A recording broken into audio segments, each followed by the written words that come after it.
Saudara-saudara anggota sidang sekalian, sebelum sidang ini hari saya buka, marilah kita memanjatkan syukur kepada Yang Maha Pencipta yang telah mempertemukan kita dalam situasi dan suasana seperti di dalam saat ini. Akhirnya, sidang ini hari saya buka. Di atas dasar apa negara Indonesia merdeka nanti kita dirikan? Kepada yang sudah siap semua, dipersilakan untuk angkat tangan. Saudara Muhammad Yamin, untuk pertama kali dipersilakan. Tuan Kaitio yang mulia, rapat yang terhormat, angkat bicara dalam rapat Panitia Penyelidikan Indonesia Merdeka ini memberi ingatan kepada kita bahwa kewajiban yang terpikul di atas kepala dan kedua belah bahu kita ialah suatu kewajiban yang sangat teristimewa. Kewajiban untuk ikut menyelidiki bahan-bahan yang akan menjadi dasar dan susunan negara yang akan terbentuk dalam suasana kemerdekaan. Keinginan itu sumbernya dalam nasionalisme atau dasar kebangsaan yang mengikat kita seketurunan dan sesama kemauan. Bukanlah menurut nasionalisme lama, melainkan menurut nasionalisme baru yang berisi faham hendak mempersatukan rakyat dalam ikatan sejarah yang dilindungi mereka. Inilah lain bedanya nasionalisme Indonesia zaman sekarang daripada usaha rakyat Indonesia waktu mendirikan susunan kenegaraan Indonesia waktu terbentuk dalam Sailendra Sriwijaya yang beratus-ratus tahun lamanya. Waktu mendirikan negara Indonesia kedua seperti terbentuk dalam Kerajaan Majapahit. Negara Indonesia pertama dibentuk dan dijunjung oleh rakyat keturunan yang memakai dasar kedatuan yang selaras dengan kepercayaan purbakala dan agama Buddha Mahayana. Negara Indonesia kedua disusun atas dasar keperabuan dan bersandar kepada paduan agama Siwa dan Buddha Tantrayana. Negara Indonesia ketiga yang segera akan datang adalah pula negara kebangsaan yang berketuhanan.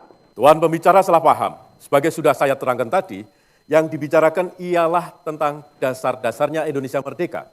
Kalau saya dengarkan yang selanjutnya tadi ini, tentang bentuknya Indonesia merdeka. Kalau sekiranya sudah cukup, hendaklah bicarakan dasar-dasarnya negara Indonesia. Tuan Kaitio, pembicaraan saya lanjutkan dengan keinsafan atas kedahsyatan perang dan kesungguhan waktu. Kedua-duanya rakyat Indonesia merasakan dan mau menahan nasib sekarang ini. Kesungguhan waktu itu dari saat ke saat menebalkan keyakinan dan pendirian bahwa hari pelantikan negara sudah dekat. Jikalau pelantikan sudah terlampau, maka bertambahlah di atas dunia suatu anggota baru yang sudah berumur tua dan berkeadaban luhur. Bangsa Indonesia menjelma kembali setelah menderita perjuangan dan berperang. Saya rasa Tuan salah. Tuan menyimpang dari apa yang dimaksudkan. Saya turut perintah itu. Walaupun ada keyakinan bahwa dasar negara mengenai juga soal penduduk, pun karena mengenai susunan pemerintah.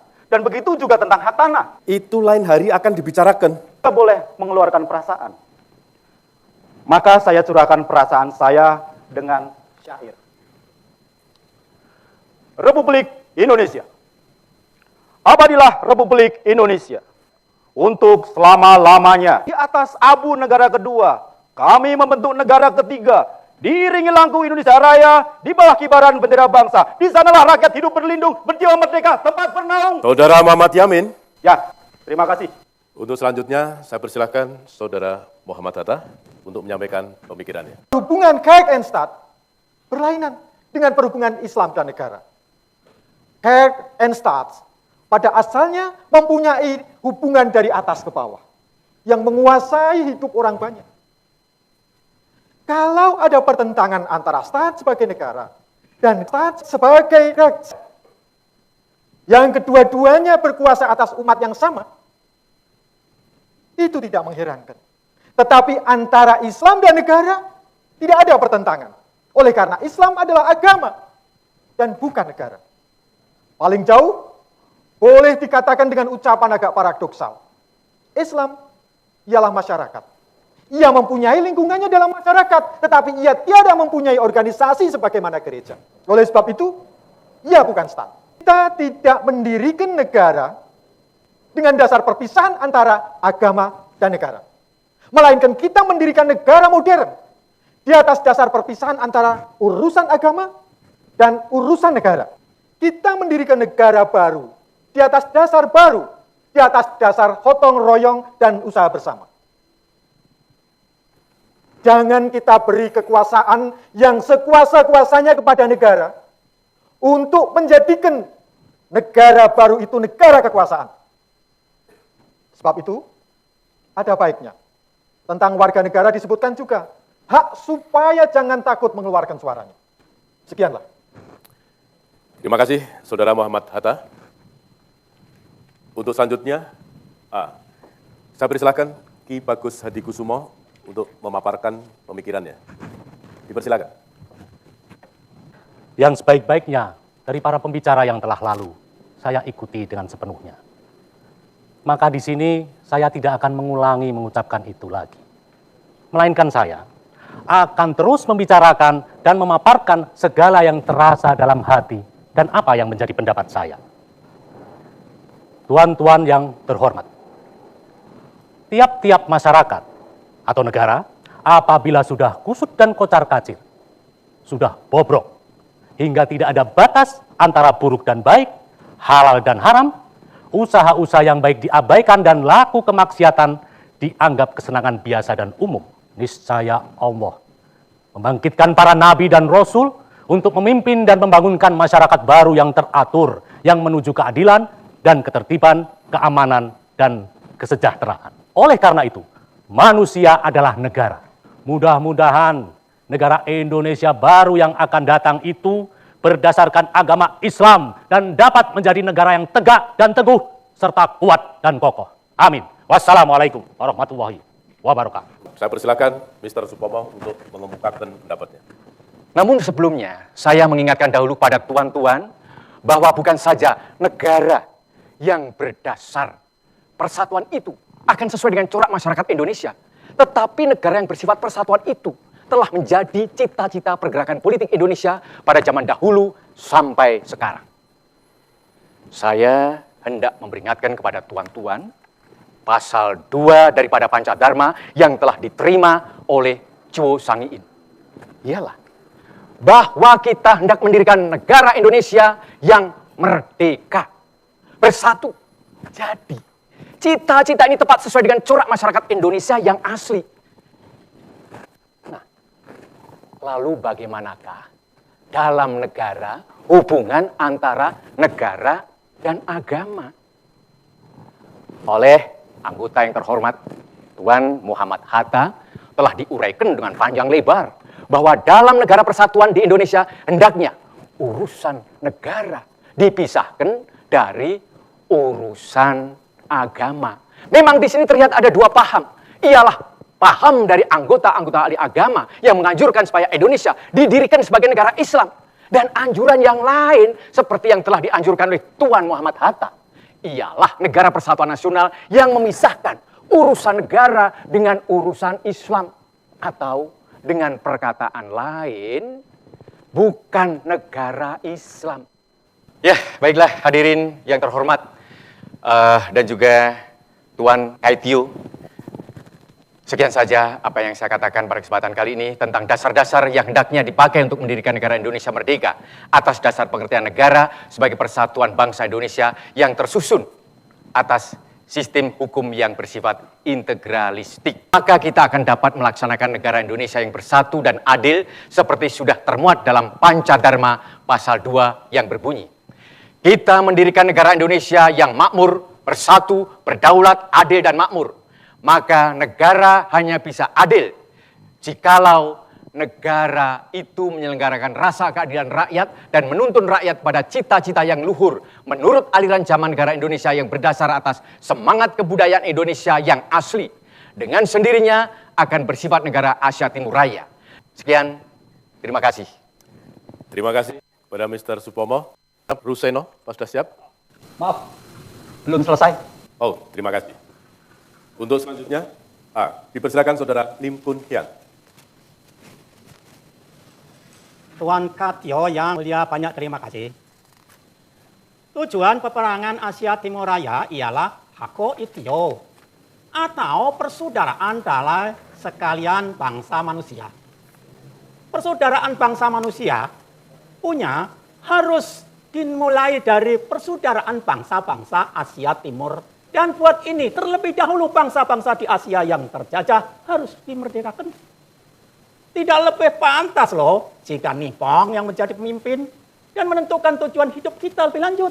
Indonesia bermaksud supaya Peranakan Tionghoa turut berjuang di sebelahnya bangsa Indonesia. Untuk kemerdekaan Indonesia, 10 tahun yang lalu hal ini sudah saya bicarakan di gedung ini. Sekarang saya dapat kesempatan memperingati cita-cita. Jadi Saudara Lim Kun Hian tidak setuju paham kebangsaan? Sebab di dunia hanya ada satu bangsa manusia. Tidak boleh ada peperangan antar bangsa. Sebab peperangan itu semacam bencana yang ditakdirkan Tuhan. Tapi seperti lain bencana tentu akan berakhir. Sebab Tuhan tidak menginginkan bangsa manusia harus hilang sama sekali. Nanti sesudah perang mendirikan dunia baru, persaudaraan sekalian bangsa. Hako itiu. Terima kasih. Kamsia. Pada hari ini, tanggal 1 Juni tahun 1945, maka sekarang dipersilakan Saudara Insinyur Soekarno untuk mengemukakan pendapat. Terima kasih. Paduka Tuan Ketua yang mulia, sesudah 3 hari berturut-turut, anggota-anggota The Great Sujumito Sakai mengeluarkan pendapat-pendapatnya, maka sekarang saya mendapat kehormatan dari Paduka Tuan Ketua yang mulia untuk mengemukakan pula pendapat saya. Saya akan menetapi permintaan Paduka Tuan Ketua yang mulia itu. Apakah permintaan Paduka Tuan Ketua yang mulia? Paduka Tuan Ketua yang mulia meminta kepada sidang Dokuris Sujumito Sakai mengemukakan dasar Indonesia Merdeka. Dan dasar inilah yang nanti akan saya kemukakan di dalam pidato saya ini. Namun sebelumnya maaf beribu maaf, banyak anggota-anggota telah berpidato. Namun di dalam pidato mereka itu, yang diutarakan adalah hal-hal yang sebenarnya bukan permintaan Paduka Tuan Ketua yang mulia. Yaitu bukan dasarnya Indonesia Merdeka.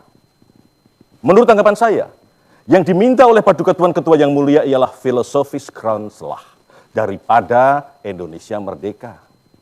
Filosofis groundslah itu adalah fondamen, filsafat, pikiran yang sedalam-dalamnya, jiwa, hasrat yang sedalam-dalamnya, untuk di atasnya didirikan negara Indonesia merdeka yang kekal dan abadi. Saudara-saudara, yang selalu mendengung di dalam saya punya jiwa, dasar pertama yang baik buat negara Indonesia ialah dasar kebangsaan. National state hanya satu, Indonesia seluruhnya. Maka jikalau tuan-tuan terima baik, kita mengambil sebagai dasar negara yang pertama, kebangsaan Indonesia. Tetapi kebangsaan Indonesia yang bulat, bukan kebangsaan Jawa saja, bukan kebangsaan Sumatera, bukan kebangsaan Borneo, Sulawesi, Bali, atau yang lain-lain, tetapi kebangsaan Indonesia yang bersama-sama menjadi dasar satu national state.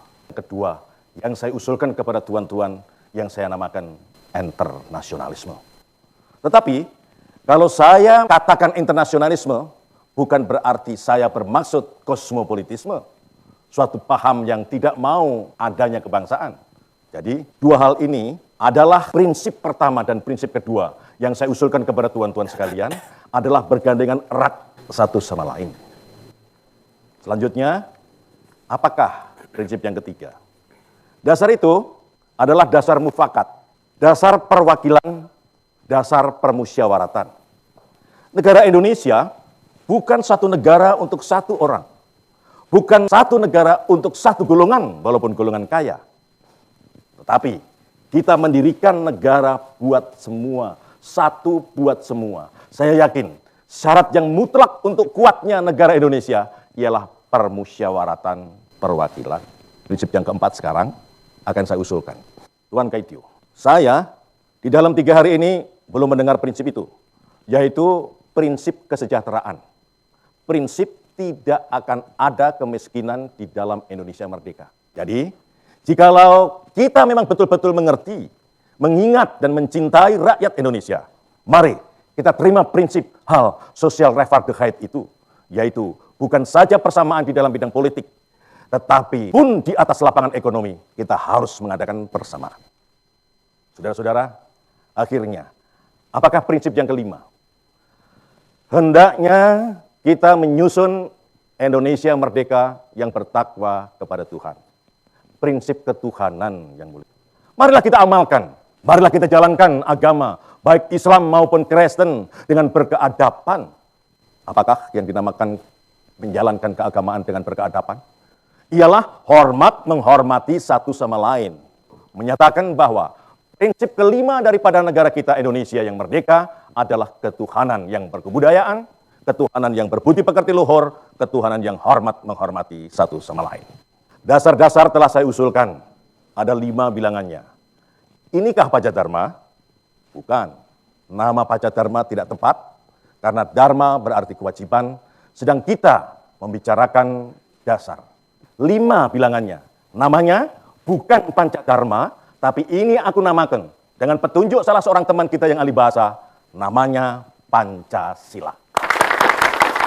Sila artinya asas atau dasar. Dan di atas kelima dasar itulah kita mendirikan negara Indonesia yang kekal dan abadi.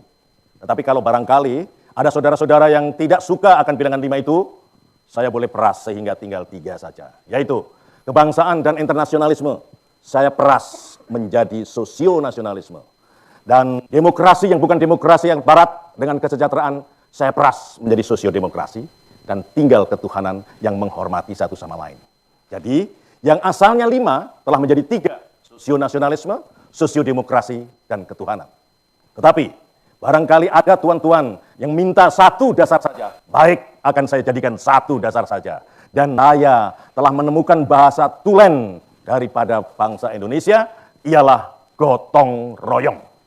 Indonesia yang kita dirikan harus negara gotong royong. Gotong royong adalah paham yang dinamis. Paham yang lebih dinamis daripada kekeluargaan. Kekeluargaan adalah satu paham yang statis, tapi gotong royong menggambarkan satu usaha, satu amal, satu pekerjaan yang dinamakan oleh anggota yang terhormat Soekarjo, satu karyo, satu gawe. Tetapi terserah kepada tuan-tuan. Mana yang tuan-tuan pilih? Ekasila, Trisila, atau Pancasila? Pancasila.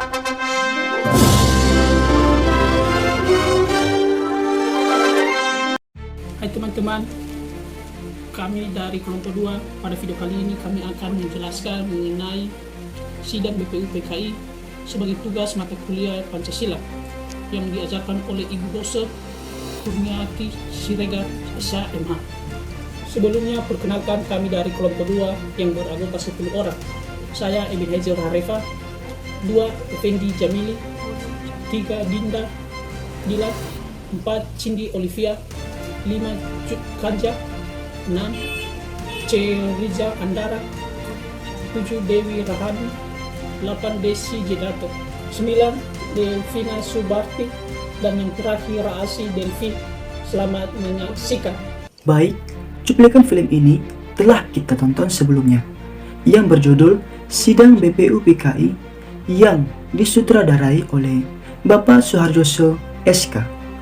Film ini menggambarkan suasana sidang BPU PKI pertama yang diselenggarakan pada tanggal 29 Mei sampai 1 Juni 1945. Dalam film tersebut diperlihatkan pemaparan pendapat oleh 6 tokoh yang diawali oleh dengan pendapat dari Bapak Muhammad Yamin, kemudian dilanjutkan oleh Bapak Muhammad Hatta, yang kedua Bapak Ki Bagus Hidikusumo, yang ketiga Bapak Mr. Soepomo, yang keempat Bapak Lim Kon Hian, dan diakhiri oleh pendapat dari Bapak Insinyur Soekarno. Sidang ini dipimpin oleh Ketua BPU PKI, yaitu Bapak Dr.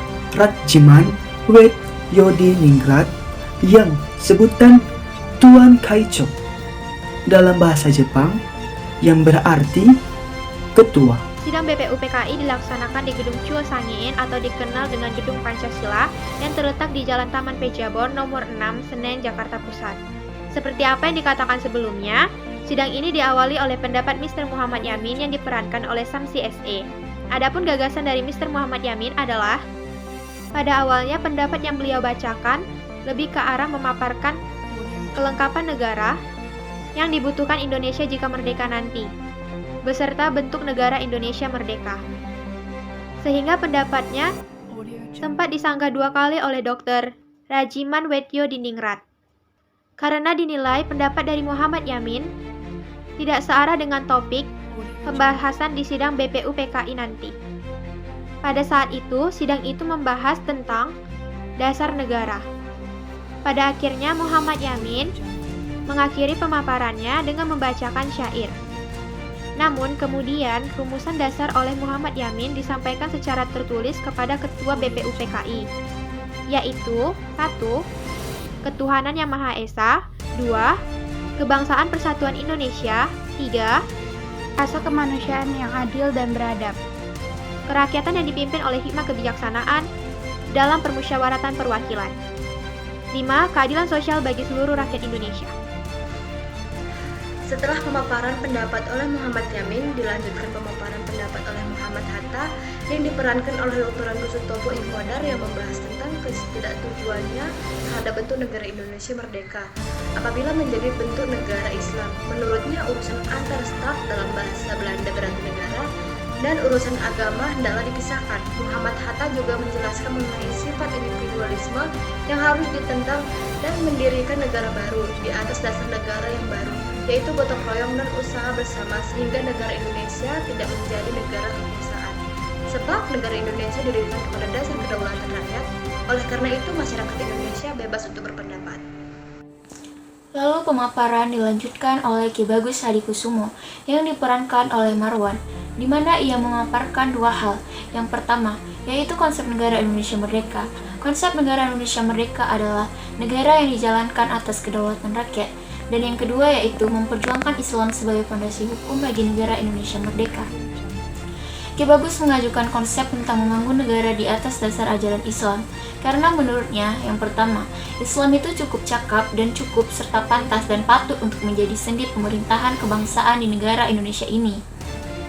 Dan yang kedua, umat Islam adalah umat yang mempunyai cita-cita luhur dan mulia sejak dahulu hingga masa yang akan datang, yaitu di mana ada kemungkinan dan kesempatan, pastilah umat Islam akan membangun negara atau menyusun masyarakat yang berdasarkan atas hukum Allah dan agama Islam. Gagasan dari Ki Bagus ini didukung oleh sejumlah ulama, namun juga ditentang oleh beberapa anggota seperti contohnya yaitu Muhammad Hatta dan juga Supomo. Pendapat selanjutnya dikemukakan oleh Mr. Supomo yang diperintahkan oleh Dr. S. Margono. Supomo menyampaikan pemikirannya berupa penegasan kembali dari pendapat Muhammad Hatta tentang ketidaksetujuannya terhadap bentuk negara Indonesia merdeka apabila menjadi negara Islam.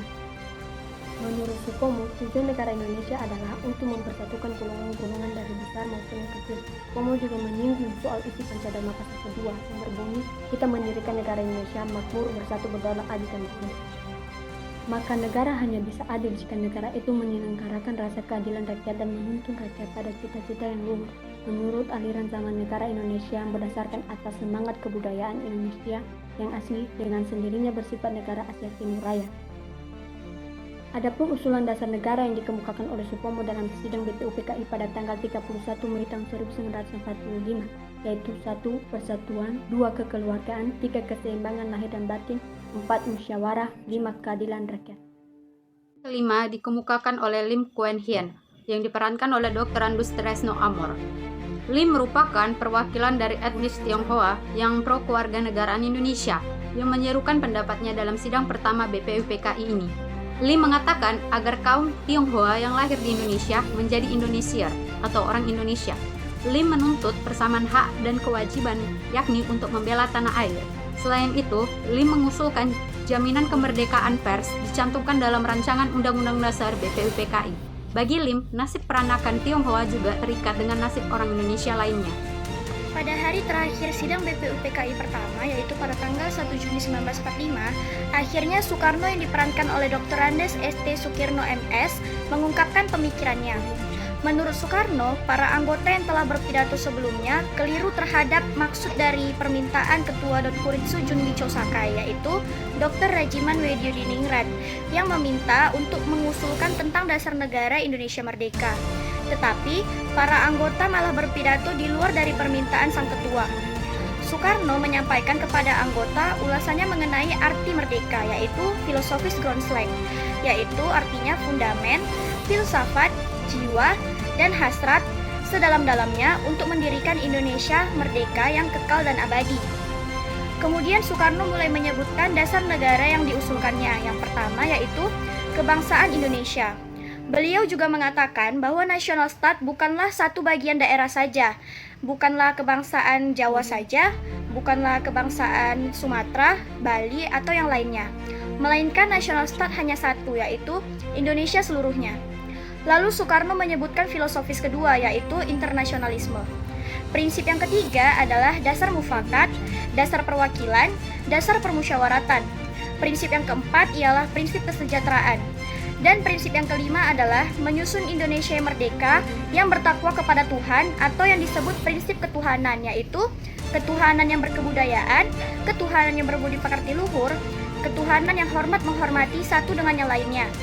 Soekarno mengatakan bahwa dasar-dasar yang telah dikemukakannya bukanlah dinamakan dengan Pancadharma, karena Dharma berarti kewajiban, sedangkan yang sedang dibahas adalah tentang dasar negara. Maka Soekarno menamakan dasar-dasar ini menurut seorang teman ahli bahasa dengan nama Pancasila. Soekarno juga mengemukakan Trisila apabila ada anggota yang kurang setuju dengan usulannya Pancasila. Isi dari Trisila tersebut yaitu yang pertama, kebangsaan dan internasionalisme diperas menjadi sosionasionalisme. Yang kedua, demokrasi dengan kesejahteraan diperas menjadi sosiodemokrasi. Yang ketiga, ketuhanan yang menghormati satu sama lain. Namun, Soekarno juga meringkas lagi menjadi Ekasila, yaitu gotong royong. Pada akhirnya, para anggota setuju dengan usulan pertama, yaitu Pancasila sebagai dasar negara Indonesia. Adapun pesan yang dapat kita petik dari film sejarah sidang BPUPKI tersebut ialah, kita sebagai masyarakat Indonesia yang baik harus menerapkan nilai-nilai yang terkandung dalam Pancasila di kehidupan sehari-hari, seperti contoh dalam menyelesaikan suatu masalah. Harus secara musyawarah dan mufakat, berani mengungkapkan pendapat, menerapkan sikap saling menghargai pendapat, berjuang tanpa pamrih dan bekerja keras, rela mengorbankan waktu, tenaga, bahkan jiwa dalam membela negara, mengutamakan rasa persatuan dan kesatuan, serta menghindari kekerasan apabila ada pendapat yang berlawanan dan tidak sesuai. Kekurangan dalam film ini yaitu pemotongan atau penyambungan adegan yang patah-patah atau tidak sempurna sehingga kurang nyaman untuk dilihat. Kelebihannya dari segi isi, alur perekaman film, dan suara sangat bagus dan sangat jelas, dan isi dari film tersebut sangat mudah dimengerti.